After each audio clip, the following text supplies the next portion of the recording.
All right, hi everybody. Let's take a look at these problems. This is Exponentials on Parade, Chapter 3, Assignment 9. We're going to start with problem number 1 and see about going through all of these.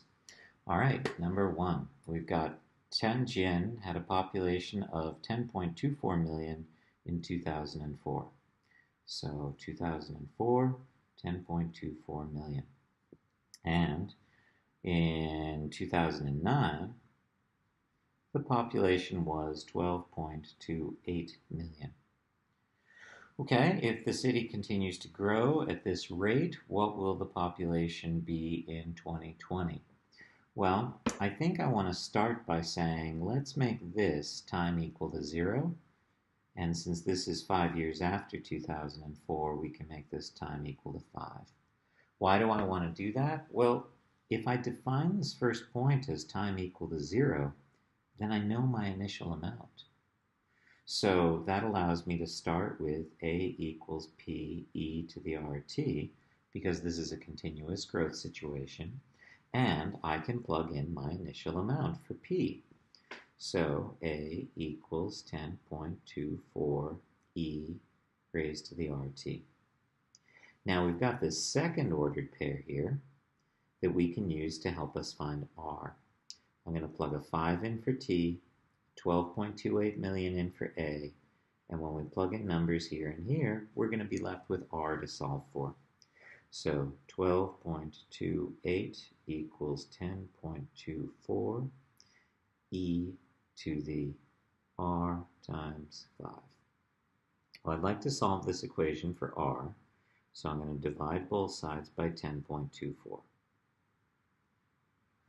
My calculator says that 12.28 divided by 10.24 equals 1.199 to 1875. Don't round that number. Equals e to the 5r. Well, I don't want to know what e to the 5r equals. I want to know what r equals. And I'm going to have to get this exponent down. And the way I'm going to do that is by taking the ln of both sides. When I take the ln of both sides, I can use my power rule to bring that exponent down. So I'll have ln of 1.19921.875 equals 5r ln of e. Remember, the ln of e is 1, so 1 times this stuff means that I can get rid of that. To find out what r is, I need to divide both sides by 5. Okay, what does my calculator say? When I do the ln of that number on the left and divide by 5, I get 0.0363340606. That's my r value. Now that I have an r value and the initial amount, I can build the model for population of Tianjin, China. So I would say A equals 10.24 e to the 0.0363340606 t. And we see the growth rate is about 3.6%. That's a pretty robust growth rate for a city. What do we want to know using this model? Well, it says if the city continues to grow at this rate, what will their population be in 2020? Well, we said 2004 was time equal to 0, and 2020 is 16 years later. So I'm going to plug a 16 in here for time to find out what the population will be.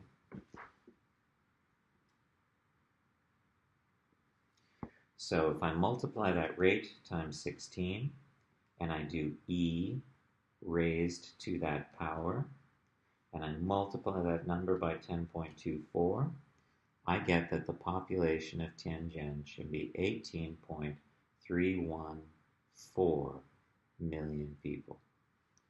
Huge population, bigger than New York or LA. Let's see if it happens. It's just 2 years from now. Okay, there's problem number 1. Meanwhile, we've got the population of Detroit, problem number 2. And what we notice about the population of Detroit, it went from 1 million in 1990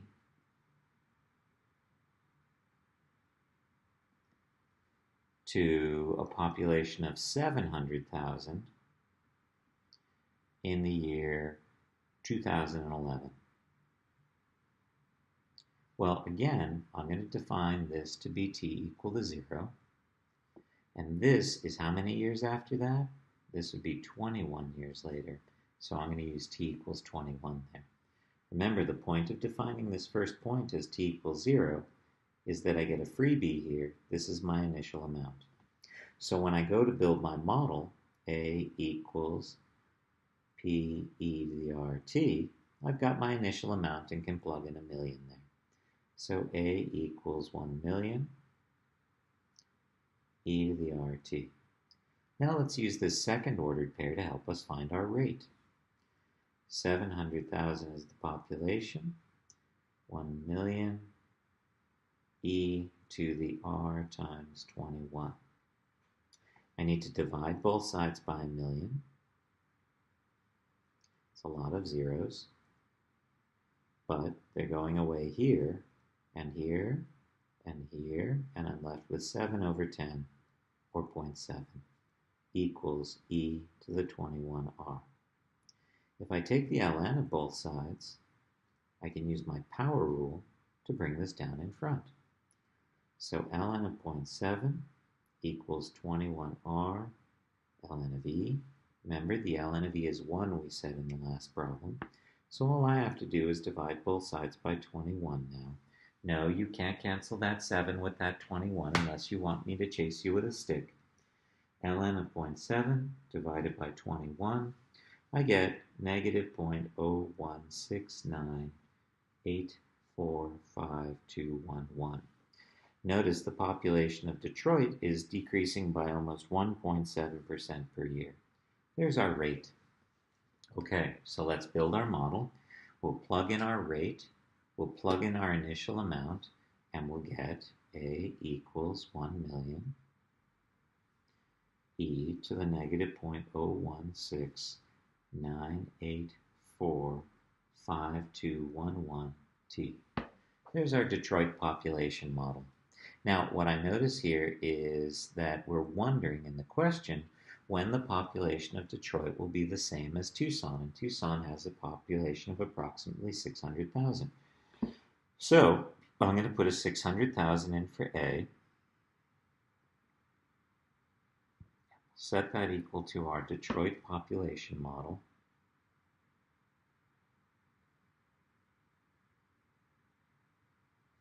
and solve for t. So first, we're going to divide both sides by a million.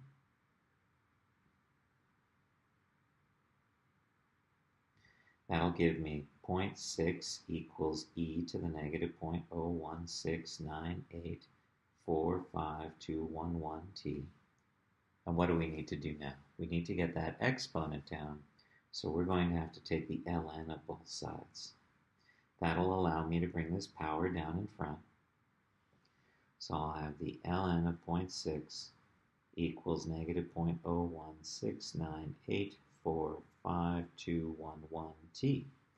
If I divide both sides by my rate, negative 0.016984521, I'll be able to find out how long it will take for Detroit to be the same size as Tucson. That, of course, assumes that Tucson isn't going to continue to grow, which it will. So the time is actually going to be a little less than the amount that we find, 0.016984521. So what do we get? The ln of 0.6 divided by our rate, I get t equals 30.0760 years. So 30 years from 1990. And when will that be? Well, 1990, oh, that's 2020. And 0.76 years? What can we say about that? Well, if I take 0.076 and multiply by 365 days, this would be approximately the 27th day of that year. So in a little less than a year and a half, we should have a comparable population. It's a little sad for the people of Detroit, once known as Motor City. Okay. Problem number 3. Carbon parts per million in the atmosphere went from 363 in 1997. So 1997, 363 parts per million. When the Kyoto Protocols were signed, to 393 in 2013. 393. So we went up 30 parts per million in how many years? Well, 2013 minus 1997 will be 16 years. Again, I think I'd like to define this as t equals 0. So since this is 16 years later, I'm going to use a 16 here. Because I've got my initial amounts, since I defined this as t equals 0, I can start building my model. I think I'm going to use the variation model, though, this time. I'm going to use q equals q sub o e to the kt. For quantities, we've got quantities now. So, q sub o, the original quantity, 363 parts per million. So q equals 363 e to the kt. And now we'll plug in our second ordered pair to help us find our rate, which in this problem is called k. 393 equals 363 e to the k times 16. Okay, so where can we go from there? Well, I need to divide both sides by 363 to get that exponential alone. 393 divided by 363 gives me 1.082644,628 equals e to the 16k. Well, to be able to bring that k down in front, I need to take the ln of both sides. So now that I've done that, I can bring the 16k down. I'll have the ln of 1.082644,628 equals 16k. And when I divide both sides by 16, I'll get my rate. In this problem, that rate is 0.00496,29236. Well, that's 0.4% per year. That doesn't seem like a very big growth rate. Let's build our carbon in the atmosphere model and see what happens. Our initial amount, Q equals, was 363 parts per million. And our growth rate, 0.00496292236T. So here's our carbon in the atmosphere model. We're wondering in this problem when we would get to 450 parts per million, because that's what the UN thinks is the point of no return in global climate change.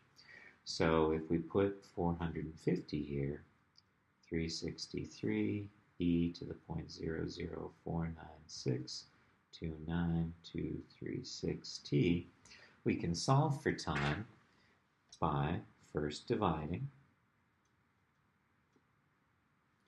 And when I do 450 divided by 363, I get 1.239669421 equals e to the 0.00496292236t. Okay, so how do I get that exponent down?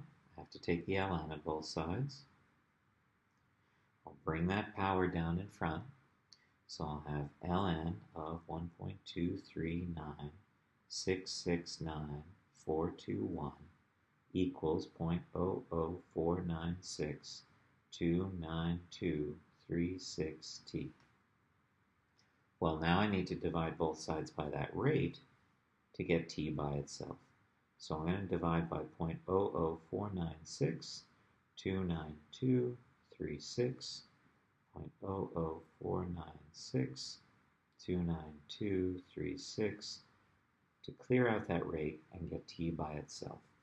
So ln of this answer divided by 0.0049629236.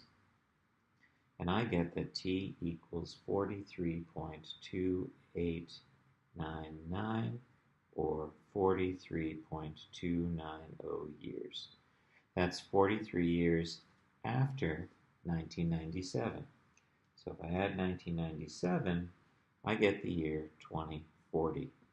2040, if we continue on the path we're on, we should end up with catastrophic global climate change. 2040 is just 22 years from now, and that means you will be having your kids, you will have jobs, you will be responsible for dealing with this.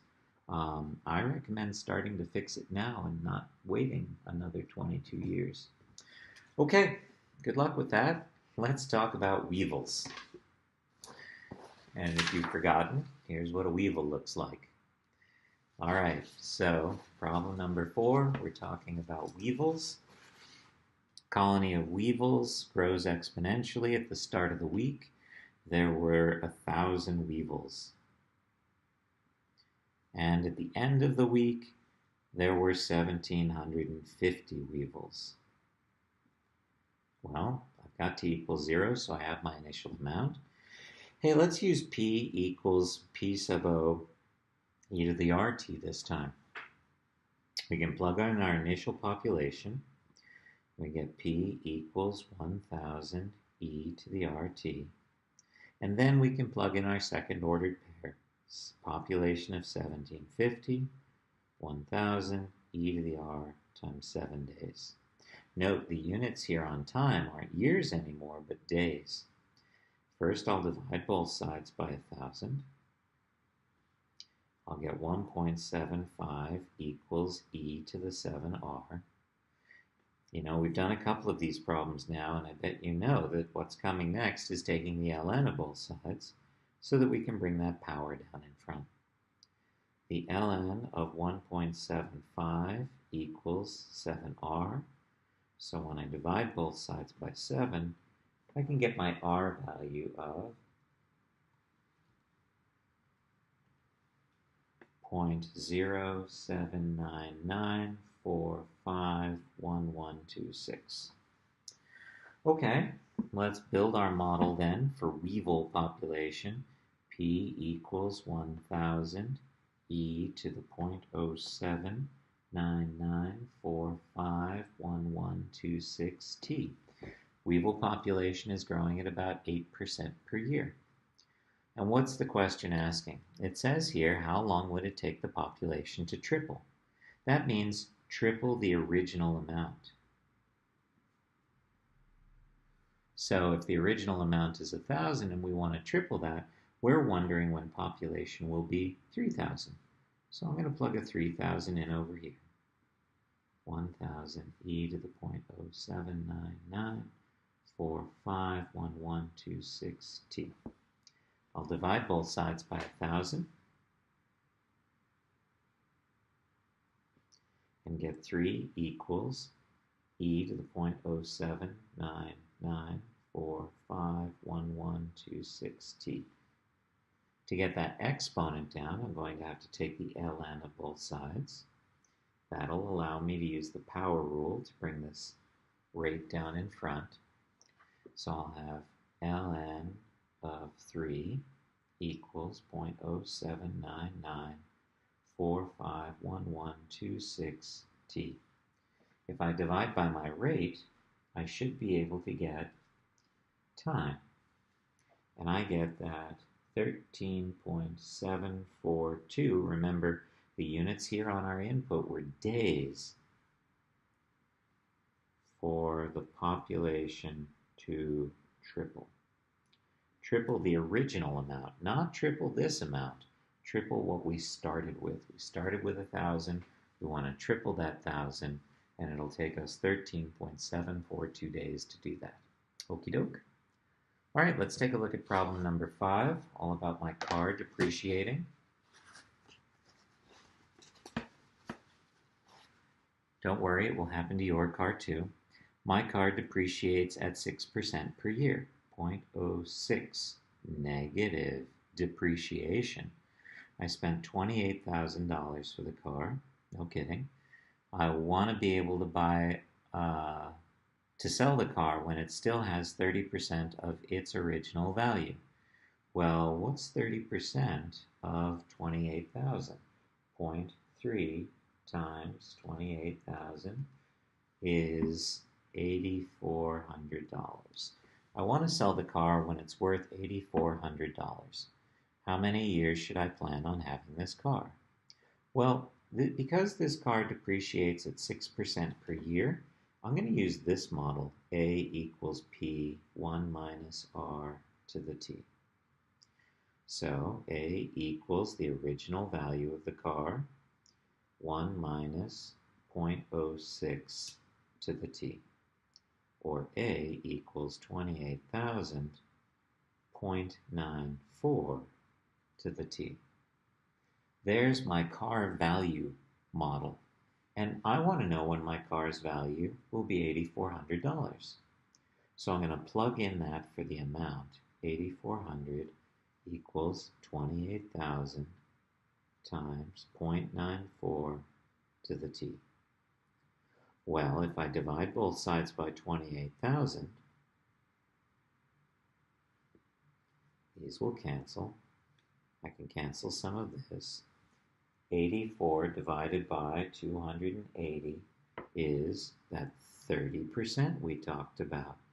30% of the original value, 0.94 to the T.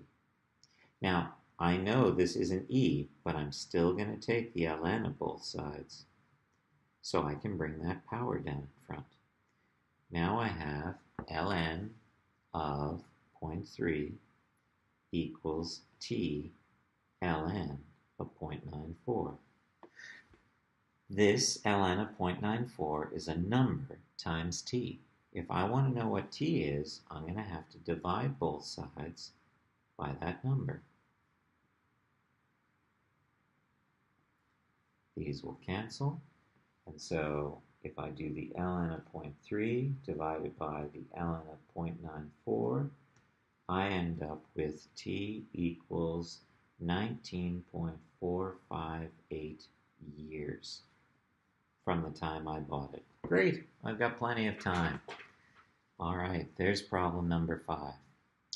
Problem number 6. How old is the mummy that has lost 49% of its carbon-14?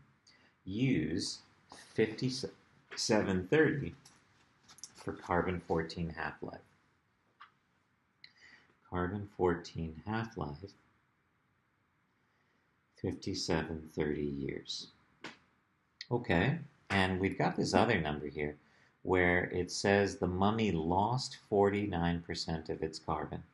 That means that 51% of carbon-14 remains. Remember what we said before? We said that percent is defined as Q over Q sub O.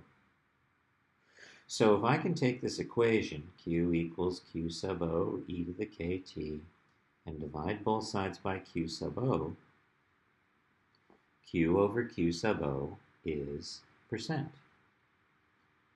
I know I have 51% remaining. So Q over Q sub O equals 0.51. And what does that equal on the other side? E to the kt. Well, that's great. All I need to know is K. Let's use our half-life shortcut formula.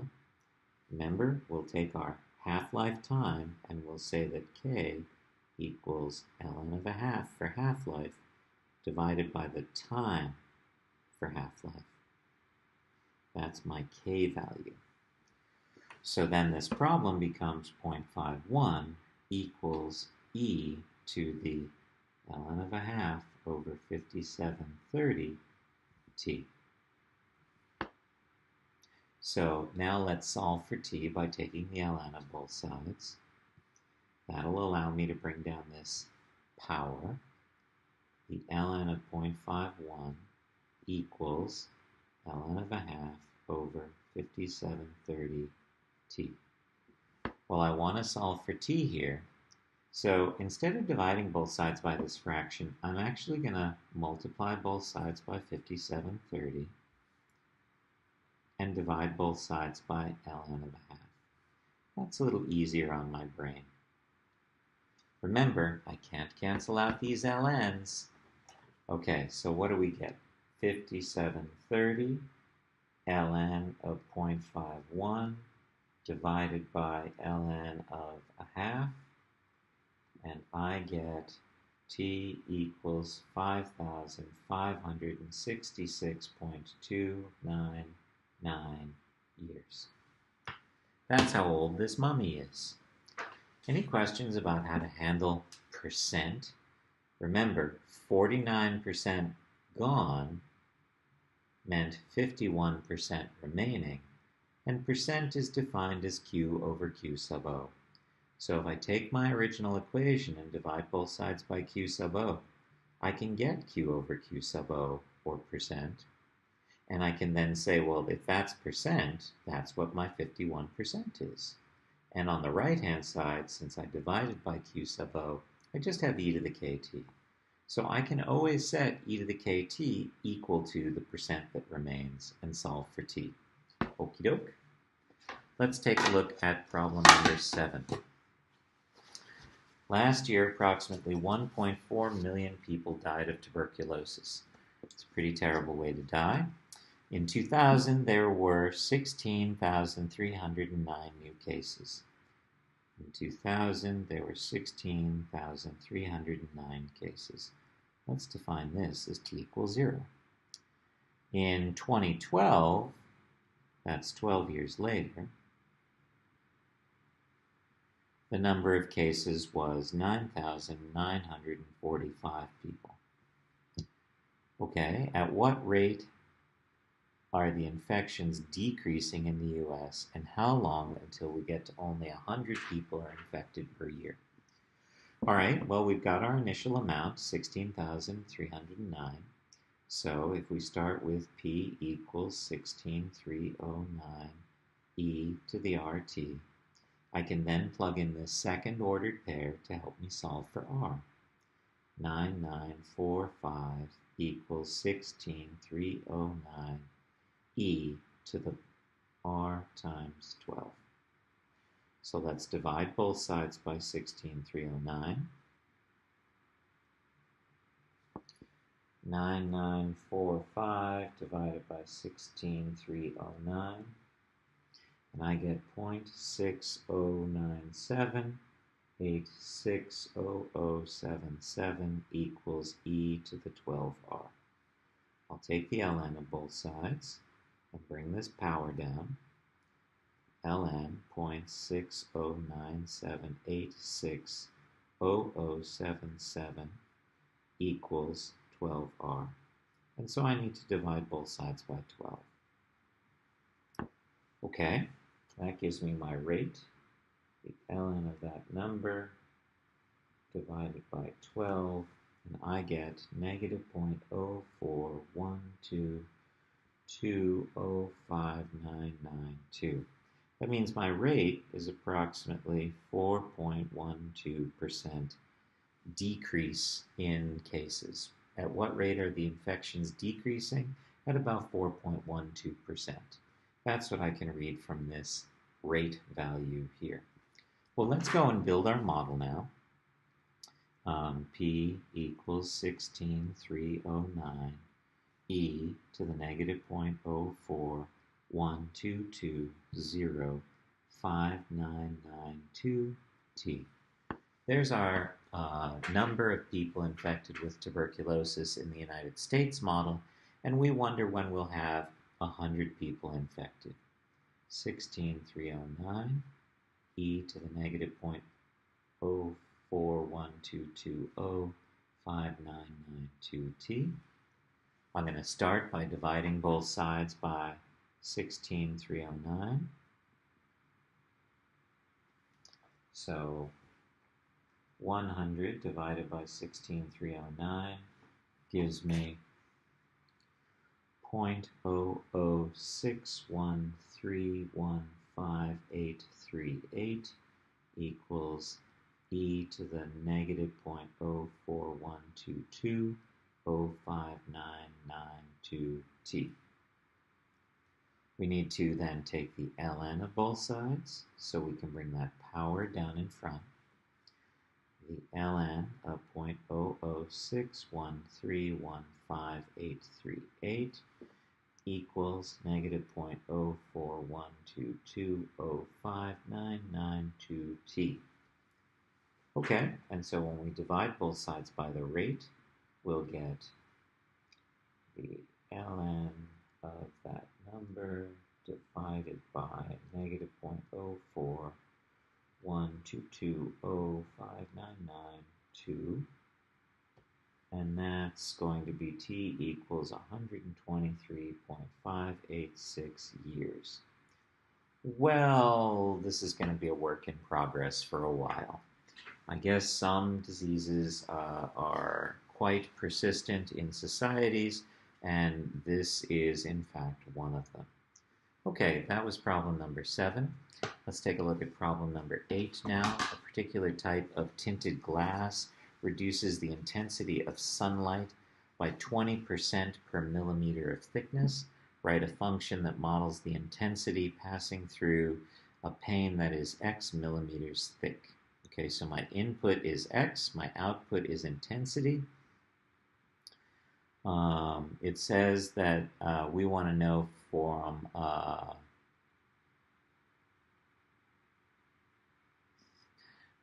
intensity P1 minus 0.20 to the t. Oops, they said x. Did they say x? Input was x. So that is pane is this thick. Use the model to determine the intensity of light passing through a pane that is 15 millimeters thick if the initial intensity was 6,000 watts per square meter. Okay, so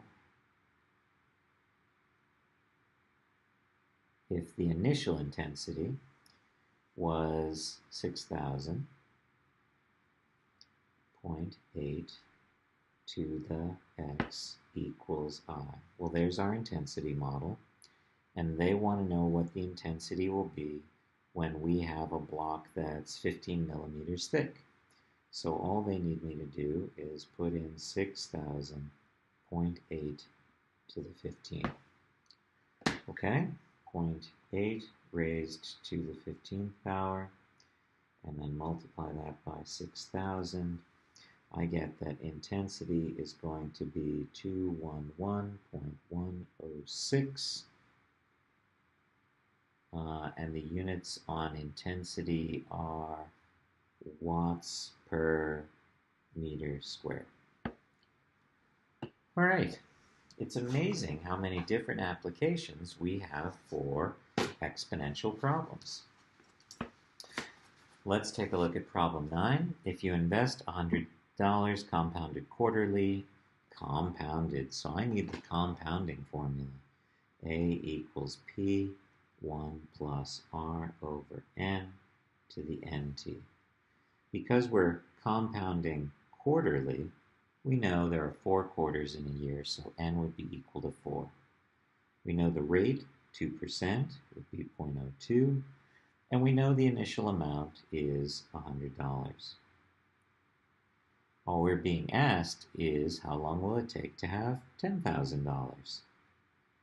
You'd like to have $10,000, wouldn't you?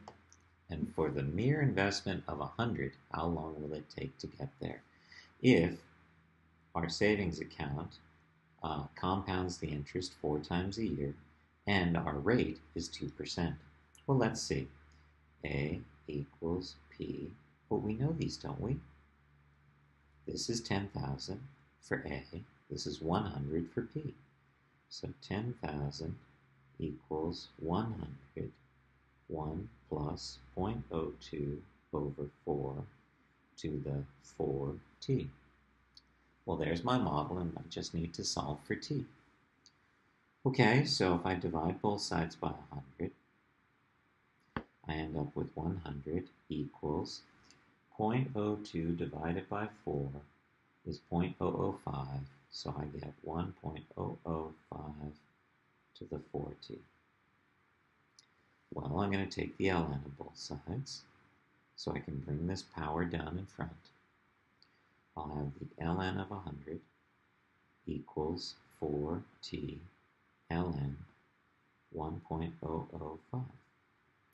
In order to get t by itself, not only do I have to divide by 4, but I also have to divide by the ln of 1.005.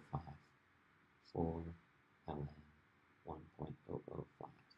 Remember, when you do that over here on your calculator, make sure you have parentheses down here in the denominator, or you won't get the correct answer. So everything in the denominator is in parentheses. I get ln of 100 divided by 4 times ln 1.005.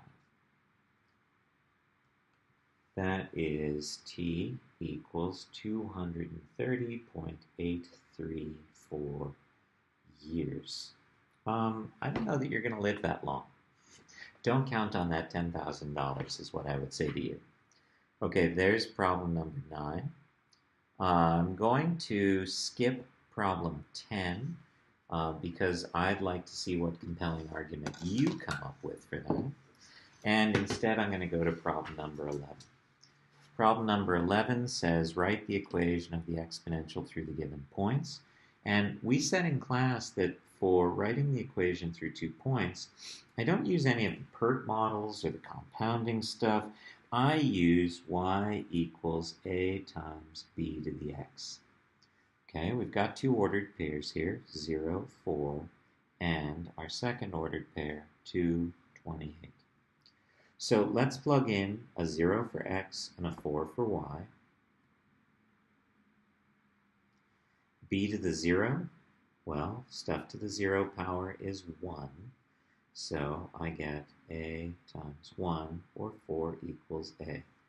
Oh, this is my initial amount, just like in all those other problems. Okay, so now I've got y equals 4 times b to the x. Let's plug in our second ordered pair, x and y, and then we'll be able to solve for b. 28 equals 4 times b to the second. If I divide both sides by 4, I get 7 equals b squared. We're going to take the square root of both sides, but we're not going to worry about plus and minus this time because my b is never going to be a negative number. We said that at the beginning of chapter 3. So then y equals 4 times square root of 7 to the, x. Now, some people are troubled by the square root. Remember, square root of 7 is 7 raised to the 1/2 power. So I could write this like that. And there's my model. 4 times 7 to the 1/2 x. And for b, I'm going to do the same thing, but this would be a little more complicated because they didn't give me the initial amount. They gave me the ordered pairs 1, 3, and 2, 7/3. Well, I'm going to start this problem the same way. Y equals a times b to the x. But when I plug in this first ordered pair for x and y, 3 equals a times b to the first. Nothing disappears like the last problem. Well, what happens when I plug in the other ordered pair? 7/3 equals a times b squared. Well, now I've built a system of equations. And you could solve this with substitution, but I prefer solving these with elimination. And the way we eliminate here, when these are multiplied together, is to divide one equation by the other. Look, if I divide the top equation by the bottom equation, I'm going to get 7 9s. And over here, the a's cancel. And b squared divided by b to the first is b. Well, that wasn't so bad. And now I can take this b value and plug it into either of these equations to solve for a. 3 equals a times 7/9, right? Because I'm replacing this b with 7/9. So I multiply both sides by 9/7, and I end up with 27 over 7 equals a. Therefore, our model is going to be 27/7 times 7/9 to the x. Ew. But that's it. That's Chapter 3, Assignment 9, Exponentials on Parade. I hope it was helpful.